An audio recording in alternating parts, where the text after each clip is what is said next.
Chief election commissioner retire ہونے جا رہے ہیں سکندر سلطان راجہ، اور قاضی فائز عیسیٰ کو چیف الیکشن کمشنر بنانے پر غور کیا جا رہا ہے۔ السلام علیکم ویورز، میں ہوں شاکر سولنگی۔ ویورز، 3-4 خبریں ہیں جو شیئر کروں گا۔ ایک تو پی ٹی آئی کے اہم رہنماؤں کو گرفتار کیا گیا۔ عمران خان سے ملاقات کے لیے یہ جا رہے تھے، اسد قیصر، عمر ایوب اور صاحبزادہ حامد رضا، احمد خان بچھڑ اور شبلی فراز، یہ جا رہے تھے عمران خان کے ساتھ اڈیالہ جیل میں ملاقات کرنے کے لیے۔ تو راستے سے ہی ان کو گرفتار کر لیا گیا اڈیالہ جیل کے قریب، اور پھر اڈیالہ چوکی پر منتقل کیا گیا تھا ان کو۔ اس کے بعد ان کو پھر رہا بھی کر دیا گیا، اور انہوں نے پھر کچھ دیر میں، جب یہ ویلاگ کر رہا ہوں میں، تو پریس کانفرنس بھی کرنی ہے، پریس کانفرنس بلا لی ہے کے بی کے ہاؤس اسلام آباد میں۔ وہ کیا موقف دیتے ہیں اس کا پتہ چل جائے گا۔ لیکن ملاقات تو کیوں گرفتار کیا گیا اس کی ابھی کنفرم نہیں ہو رہا کہ کون سے کیس میں گرفتار کیا گیا، یا ملاقات کے لیے گرفتار کیا گیا کہ بھائی ملاقات نہ کریں، یا ملاقات پہ پابندی ہے، کیا ہے۔ جبکہ عدالت کی طرف سے کہا گیا ہے کہ عمران خان کے ساتھ ملاقاتوں پر پابندی نہیں ہے، اور یہ جیل انتظامیہ کی جانب سے بھی یہ کہا گیا ہے کہ ملاقاتیں ہو رہی ہوتی ہیں، اور جن جن لوگوں کو عمران خان بلاتے ہیں ان لوگوں کی ملاقات ان کے ساتھ کرائی جاتی ہے۔ دوسری خبر ہے چیف الیکشن کمشنر کے حوالے سے بھی ہے کہ چیف الیکشن کمشنر ریٹائر ہونے جا رہے ہیں سکندر سلطان راجہ، اور قاضی فائز عیسیٰ کو چیف الیکشن کمشنر بنانے پر غور کیا جا رہا ہے۔ جن ناموں پر غور کیا جا رہا ہے ان میں قاضی فائز عیسیٰ کا بھی نام بتایا جا رہا ہے، یہ بھی خبر ہے۔ سپریم کورٹ سے بھی ایک خبر آئی ہے آئینی بینچ کے حوالے سے، کہ سپریم کورٹ میں آئینی بینچ کی کمیٹی جو ہے، اس نے آئینی بینچ کے سامنے مقدمات مقرر کرنے کا فیصلہ کر لیا ہے۔ آئینی بینچ 14 نومبر سے سماعت کا آغاز کرے گا۔ سپریم کورٹ میں آئینی بینچز کی کمیٹی کا اجلاس ہوا ذرائع کے مطابق، جس میں جسٹس محمد علی مظہر نے ٹیلی فون پر اجلاس میں شرکت کی۔ اجلاس میں آئینی بینچ کے سامنے مقدمات مقرر کرنے کا فیصلہ کیا گیا، اور آئینی بینچز 14 نومبر سے سماعت کا آغاز کریں گے۔ واضح رہے کہ گزشتہ روز بھی آئینی بینچز کمیٹی کا اجلاس ہوا تھا، جس میں آئینی مقدمات بشمول بنیادی حقوق کے مقدمات کے حوالے سے بریفنگ دی گئی تھی، اور آئینی مقدمات کے حوالے سے موجودہ طریقہ کار اور مستقبل کا مجوزہ لائحہ عمل بھی پیش کیا گیا۔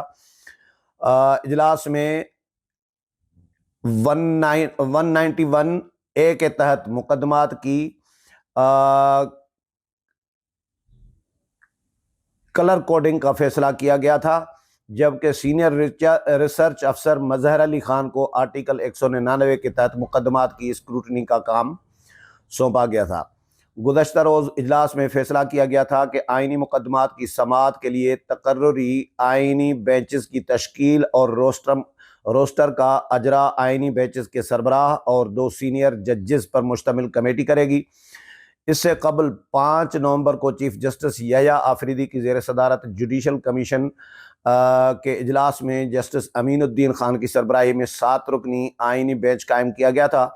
26ویں آئینی ترمیم کی روشنی میں جوڈیشل کمیشن آف پاکستان کا پہلا اجلاس ہوا تھا، جس میں آئینی بینچز میں ججز کی نامزدگی پر غور کیا گیا۔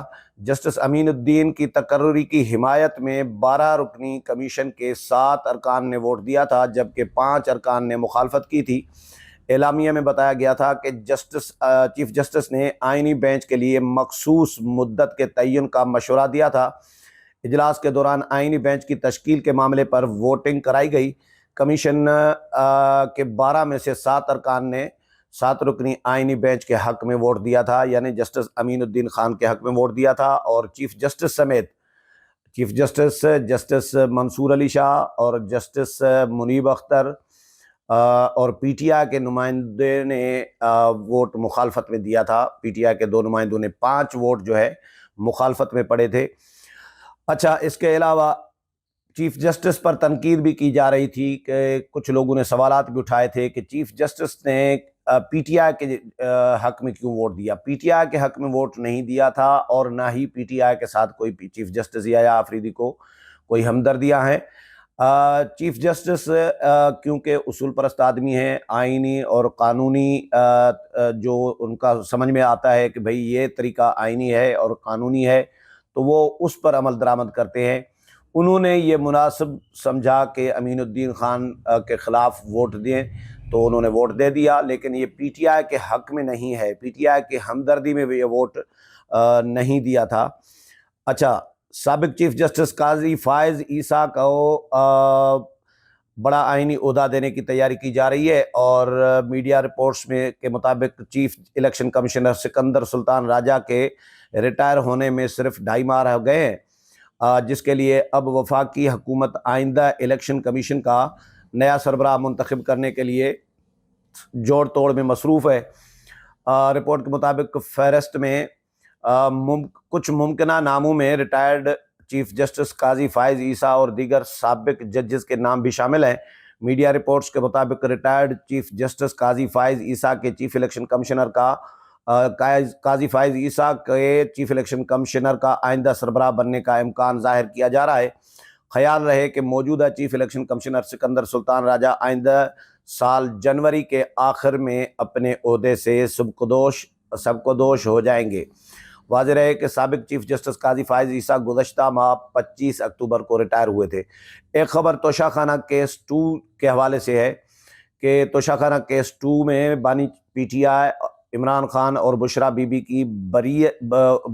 کو بری کرنے کی درخواستوں پر فیصلہ نہیں ہو سکا. راولپنڈی کی اڈیالہ جیل میں آج توشہ خانہ کیس 2 کی سماعت بغیر کسی کارروائی کے 14 نومبر تک ملتوی کر دی گئی. اسپیشل جج سینٹرل شارخ ارجمند کی عدم دستیابی کے باعث سماعت ملتوی کی گئی. واضح رہے کہ اس کیس میں بانی پی ٹی آئی اور بشرا بی کی ان کو بری کرنے کی درخواستوں پر فیصلہ محفوظ ہے. یاد رہے کہ گزشتہ سماعت میں دونوں کی بری کرنے کی درخواستوں پر دلائل مکمل ہو گئے تھے، جس کے بعد فیصلہ محفوظ کیا گیا تھا. دوسری جانب اسلام آباد ہائی کورٹ میں بھی بانی پی ٹی آئی کی توشہ خانہ کیس 2 میں درخواست ضمانت پر آج سماعت نہیں ہو سکی. ایف آئی اے کے اسپیشل پراسیکیوٹر کی عدم دستیابی کے باعث سماعت ملتوی کر دی گئی. اسلام آباد ہائی کورٹ کے جسٹس میاں گل حسن اورنگزیب نے سماعت 20 نومبر تک ملتوی کر دی گئی. تو یہ 3-4 خبریں تھیں جو آپ کے ساتھ شیئر کی ہیں. چیف الیکشن کمشنر کے حوالے سے بھی خبریں چل رہی ہیں کہ چیف الیکشن کمشنر جنوری میں ریٹائر ہونے جا رہے ہیں سکندر سلطان راجہ صاحب، اور ان کے حوالے سے پی ٹی آئی کو تو بڑے شدید تحفظات رہے ہیں، لیکن پی ٹی آئی کو قاضی فائز عیسیٰ کے حوالے سے بھی تحفظات رہے ہیں. چیف الیکشن کمشنر کی تقرری کا طریقہ کار یہ ہوتا ہے کہ اپوزیشن لیڈر اور وزیر اعظم آپس میں مشاورت کرتے ہیں. اس وقت اپوزیشن لیڈر عمر ایوب ہیں اور وزیر اعظم میاں شہباز شریف ہے، تو عمر ایوب صاحب قاضی فائز عیسیٰ کے نام پر پھڈا ضرور ڈالیں گے، کیونکہ ظاہر ہونا تو اتفاق رائے سے ہے، اور اگر اتفاق نہ ہو سکے تو پھر پارلیمانی کمیٹی قائم ہوتی ہے، پھر پارلیمانی کمیٹی اس کو فائنل کرتی ہے. تو یہ طریقہ کار ہوتا ہے چیف الیکشن کمشنر کا. اب دیکھتے ہیں کہ قاضی فائز عیسیٰ کے نام پر پی ٹی آئی رولا ڈالتی ہے یا پی ٹی آئی ایگری کرتی ہے. اگلے پروگرام میں پھر ملاقات ہوگی، تب تک اجازت چاہتا ہوں. اللہ حافظ.